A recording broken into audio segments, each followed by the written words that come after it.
Hello, glad you can join us. Here's what we have for you. Taking stock of inflation in Canada. It's extremely expensive, but I try to, buy cheap cuts. The consumer beef over growing food costs. There's a little bit of sadness to see her move away from this place. What's behind a major departure from Mark Carney's cabinet? This is a guy who could do almost anything on film. Plus, remembering Robert Redford and the way he was.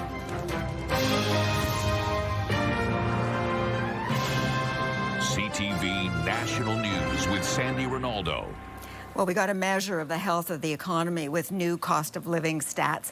Canada's inflation rate rose to 1.9% last month, the latest figure from Stats Canada, less than expected and mostly due to lower gas prices. Shelter costs were also down, but overall food prices rose by 3.4%. And look at that. The shocker, the cost of meat surging by 7.2%. Now, inflation is something the Bank of Canada is watching in anticipation of tomorrow's interest rate announcement. So let's bring in CTV's chief financial correspondent, Amanda Lang. And Amanda, within the context of these numbers, inflation numbers, is this good or bad news?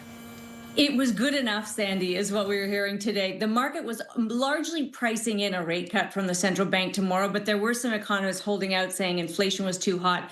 This picture basically opens the gate for a cut tomorrow and possibly a what the market is pricing in. So we could get down to 2.5% tomorrow and then 2.25% before too long. And that's not because inflation is gone. It's still hotter than the central bank would like. And a core measure that they look at is as high as 3%. So bumping up right to the upper limit of what they like to see. But of course, we've seen weak employment. We've seen weak economic growth last quarter. All of that adds up to a complex picture for this central bank, hoping to give the economy a little shot in the arm when it needs it. So a cut tomorrow is almost a sure thing here. All right. Thanks for this, Amanda. Appreciate it.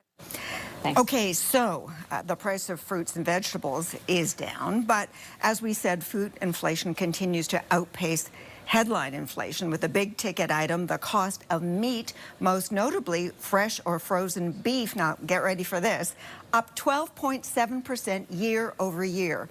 CTV's Kathy Lee is in Alberta, cattle country, a province feeling the sticker shock. Hi, Kathy. Sandy, the high price of meat, especially beef, is just something Canadians are going to have to live with for a while. A food expert CTV News spoke to says the reason for the increase in beef prices is because of dry weather that the U.S. Midwest and Western Canada experienced a few years ago. It meant there wasn't enough feed for the cattle, so farmers had to cut down the size of their herd. What that means is there are fewer cows, and cows are really the factory of the beef industry. If calves aren't born, then you can't grow them into animals that are later harvested. So we have to rebuild our beef herd. Shoppers I spoke to today say with the price of beef so high, they've either had to cut back or not eat it altogether or go with a different protein. We just try to, buy as much as we can afford, and that's all we can do. We live in a senior building. Some of the people in the building are struggling. We eat other meat, and I try to eat at least a couple vegetarian meals a week. As for how long the high cost will last, experts say it can take a few years until the price of beef softens. Sandy. All right, CTV's Kathy Lee. Now, the high cost of beef and other staples has given Canada barely a passing grade when it comes to those struggling with food insecurity.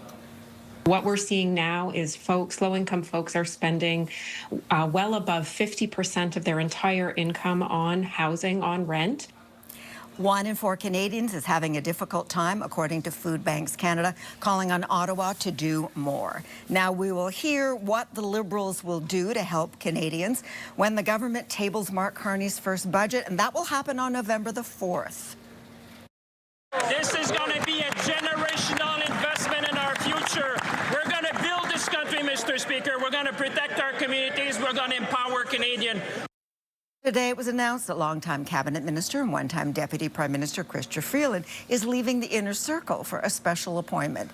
CTV's senior political correspondent Mike Couture is on this file. Okay, Mike, tell us more. Well, Sandy, Chrystia Freeland isn't stepping down as an MP yet, saying in a statement she won't run in the next election. A source familiar with the appointment says that Freeland will work directly with the Prime Minister on the rebuilding of Ukraine. Chrystia Freeland left her final cabinet meeting accompanied by Prime Minister Mark Carney, signaling an amicable departure. Details of her new job only came in a statement from Carney saying, "I have asked Chrystia to serve as Canada's new special representative for the reconstruction of Ukraine." A source speaking on background says Freeland will work with Ukrainian leaders to rebuild its economy, an effort she championed under the Trudeau government as well. The work that Chrystia will lead on Ukraine will be deeply impactful, not just for the war, but for Canada's national security. Freeland has been a member of Parliament for 12 years, serving under Prime Minister Justin Trudeau, handling key portfolios like international trade and foreign affairs. She also led the negotiation for the Canada-US-Mexico trade agreement. She's had literally every tough assignment there is in government, and she's done it, with extraordinary flair, and she's done a great job. In 2020, Freeland became Canada's first ever female finance minister. 4 years later, she resigned from Trudeau's cabinet with a blistering letter criticizing the Prime Minister and costly political gimmicks, a move that led to Trudeau's own resignation less than a month later. Freeland ran for the Liberal leadership, but came in a distant second to Mark Carney. In a statement, she thanked her constituents and praised the current Prime Minister, saying Mark Carney is a unifier in a time of crisis, and I have absolute confidence in his ability to lead us through it. Ontario's Premier also praised her time in politics. She's always a friend. I talk to her almost daily, bi-daily, and she's a good person, and she'll do a great job over in Ukraine, and I support her all the way. Late this afternoon, we learned who will fill the void in cabinet. The minister in charge of Canada-US trade will now take over on internal trade. That's Dominic LeBlanc. And the transport file will be handled by government House Leader Steve McKinnon. Sandy? All right, Mike. Thank you. Now, also watching events closely today, CTV's chief political correspondent, Vashi Kapelas. Okay, Vashi. Is there a connection? We've got two things happening today, the date of the budget and Chrystia Freeland's high-profile departure from cabinet. A connection between the two of them? Well, that's the allegation, Sandy, from the Conservatives, the government's opposition, that essentially, if you recall, when Chrystia Freeland first infamously quit cabinet under then Prime Minister Justin Trudeau, part of it was around fiscal responsibility, or her calling out Trudeau for a lack thereof. In this case, that's what the Conservatives are saying. This is about because the budget is now coming on November 4th. However, both people close to Freeland and people close to the Prime Minister refute that allegation and say it had nothing to do with that. Is this something that Chrystia Freeland decided on her own, or was this at the urging of the Prime Minister? Yeah, it's a great question, because I have to tell you, in the halls of Ottawa, there have been rumors for months about a possible international appointment for Chrystia Freeland. People close to her say, in all earnest, this summer she began thinking about it. In the first week of August, she had her first formal meeting with the Prime Minister to talk about what that would look like. And then very shortly thereafter, something along these lines was essentially decided. So her team is certainly saying this was her decision, but I have to say there are people in and around the Carney government telling me they did want to turn the page from the Trudeau years, and this helps them do that. Okay, Vashti, thank you. Now, also today, Mark Carney got an update from Saskatchewan Scott Moe on his trip to China, where the Premier discussed those steep tariffs on canola exports. The province, of course, is the world's leading canola producer. CTV's Alison Bamford now on whether progress was made on this significant economic driver. Alison. Sandy, a resolution isn't going to happen overnight, and Premier Scott Moe has made it clear that an agreement can only be reached between Prime Minister Mark Carney and China's president. That said, Moe believes these types of trade missions are laying the groundwork for future negotiations.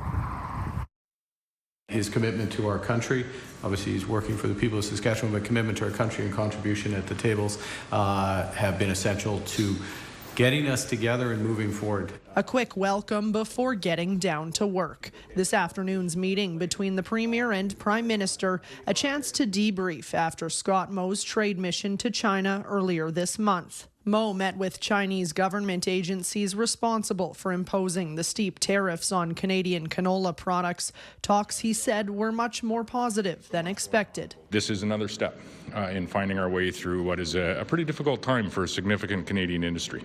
The tariffs are driving down canola prices at a time when farmers are at their busiest. Once the crops are harvested, the pressure will shift. Do producers sell or delay as long as possible? There's just no real answers and again, no real indication from our federal government as to what sort of support as producers we could be expecting in the future. The duties are widely viewed as retaliation for Canada's 100% tariff imposed on Chinese electric vehicles. Tariffs on canola came up unexpectedly. If they can come on fast, they can come off fast. And the Chinese are just going to want something in return. Before flying to Ottawa, Mo told reporters he's hopeful an agreement could be reached by the end of the year. But farmers are still fearful that this could drag on. And with bills to pay, producers might be forced to sell their commodities at a price much lower than the cost of production. Okay. Sandy? CTV's Alison Bamford in Saskatchewan. A murder trial got underway this week just west of Toronto. A married couple accused of killing a 12-year-old Indigenous boy they were attempting to adopt along with his younger sibling. Now, the women were arrested and charged more than a year ago. CTV's Adrian Gobriel is in Milton. And Adrian, we should warn viewers about the upsetting nature of this story. Sandy, the details of this case are disturbing. The trial is taking place here inside this courthouse in Milton, Ontario. Now, earlier, a foster mother took the stand. She cared for the two boys before they moved into the home of the two co-accused, where the Crown alleges they were despised, deprived, and abused. The couple seen here in this GoFundMe post are Brandy Cooney from Hamilton and Becky Hamber from Burlington, each facing first-degree murder. In October 2017, two Indigenous brothers, whose names are protected by a court-ordered publication ban, then aged 6 and 5, were moved into this home in Burlington, Ontario. Just before Christmas, on December 21st of 2022, emergency crews were called to the suburban home on a quiet street. Inside, they located the elder of the two brothers without vital signs. The Crown alleges that he was found emaciated, wearing a wetsuit, lying on the floor in a puddle of clear liquid, soaking wet. He had spent the last year of his life locked in a tiny bedroom. The Crown claims that inside the residence, witnesses reported seeing a camera set up in the home's basement, a lock on the outside of the door, and nothing but a garbage can and a mesh cot. The court has also heard that the defendants allegedly deleted their shared text messages 4 days after the boy's death. The women are also facing charges of forcible confinement, assault with a weapon, and failure to provide the necessity of life in relation to the younger brother who survived the alleged abuse. He, too, is expected to take the stand. Sandy. CTV's Adrian Gobriel. And we'll be back in a moment with Donald Trump's trip to the United Kingdom. Stay with us. Donald Trump is in the UK for an unprecedented second state visit. Now, the two-day trip will mix trade deals, royal pageantry, but also criticism. Now, the U.S. president was met with a huge photo of himself and convicted sex offender Jeffrey Epstein on the lawn outside Windsor Castle. It's where Mr. Trump is spending the night. CTV's Joy Malbon is in London. And Joy, visit comes with massive security, so tell us more. Sandy, not only is this an unprecedented state visit by a U.S. president, but when it comes to security, it's one of the biggest operations Britain has ever seen. It's a striking show of force. In Windsor, police on the streets on horseback patrolling the River Thames. And there will be a no-fly zone. Police are concerned someone might try to fly a drone over the castle walls. After the targeted assassination of conservative activist Charlie Kirk, as well as the attempts on Trump's life, no one is taking any chances. All of the events will be kept inside for security reasons and hidden from the public. Those hoping for a glimpse of the U.S. president in Windsor will be disappointed. Donald Trump and the First Lady arriving here by helicopter. That's how tight security is. This is the second state visit. You know, it's spectacular. It's a shame, really, they're not having a carriage ride through Windsor. The Stars and Stripes along with the Union Jack may be on display, but not everyone is rolling out the welcome mat. Oh, this man is endangering human life on this planet. He's got to be told that, and I can't go to America, so he's kindly come here. Trump will avoid the demonstrations and protests against his visit from the Stop Trump coalition and others angry over what they call the president's divisive politics. Trump and the First Lady will be treated to a grand display of royal pageantry, hoping this so-called soft power of the royals will appeal to the unpredictable president. In the face of Trump's annexation threats, it was King Charles who went to Canada to show solidarity. As the anthem reminds us, the true North is indeed strong and free. That intervention by the king seems to have worked, though Canadians aren't over it yet. I'm from Canada, so at the moment we feel a little bit misunderstood by him, so I'm not sure that we're excited about Donald Trump. This visit will be a royal charm offensive with all the pomp and ceremony, from a military flypast to gun salute, and of course the lavish state banquet, all designed to dazzle the U.S. president in hopes of signing some crucial business deals. Sandy? All right. Thank you, Joy, in Windsor. Now, Donald Trump says he doesn't know too much about Israel's long-planned Gaza offensive, which was launched today. Smoke rising as Israeli Prime Minister Benjamin Netanyahu says, and we're quoting, "A powerful operation has begun against the last major stronghold of Hamas." The IDF says roughly 350,000 people have left the city, but at least 500,000 remain. A UN commission of inquiry today accused Israel and its leaders of committing genocide. The ongoing genocide in Gaza is a moral outrage and a legal emergency. The UN report cites the scale of killings, aid blockages, and forced displacement. The report could be used in the case against Israel at the International Court of Justice. Israel has strongly rejected the claims. Israel categorically rejects the libelous rant published today by this Commission of Inquiry. It spreads the malicious genocide narrative. Israel's ambassador to the UN called the report scandalous and fake, saying it relies on misleading statistics and unfounded apocalyptic predictions.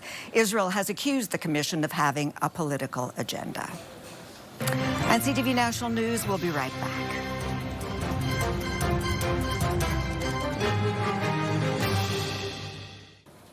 The city of Montreal has a lot of really good things going for it, but it also has a reputation for less than ideal road conditions.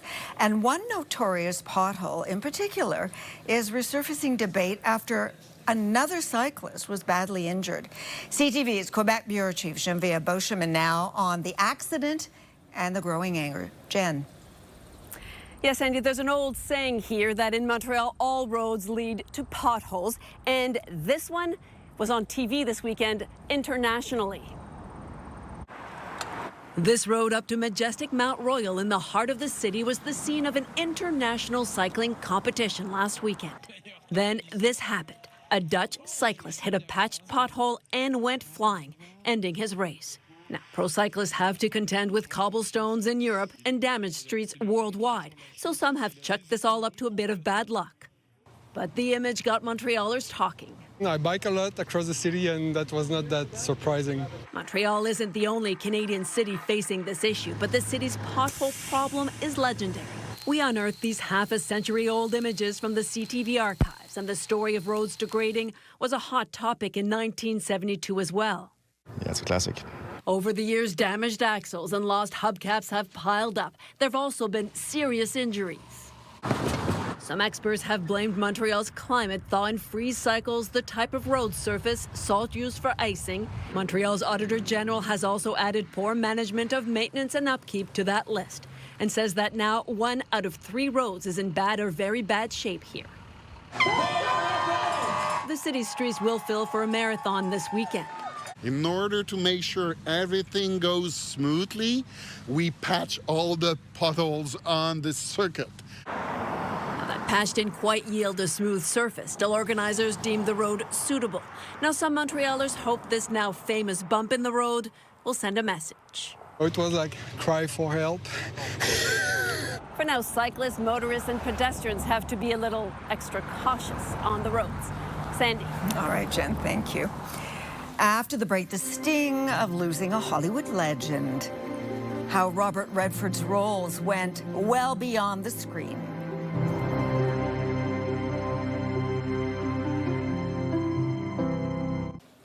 The print media is using words like incandescently handsome and a dreamboat to describe Robert Redford, the movie star who went on to reinvent himself as director, producer, and the brains behind the prestigious Sundance Film Festival. Accolades are pouring in for the 89-year-old who died today. CTV's Andrea Case reports.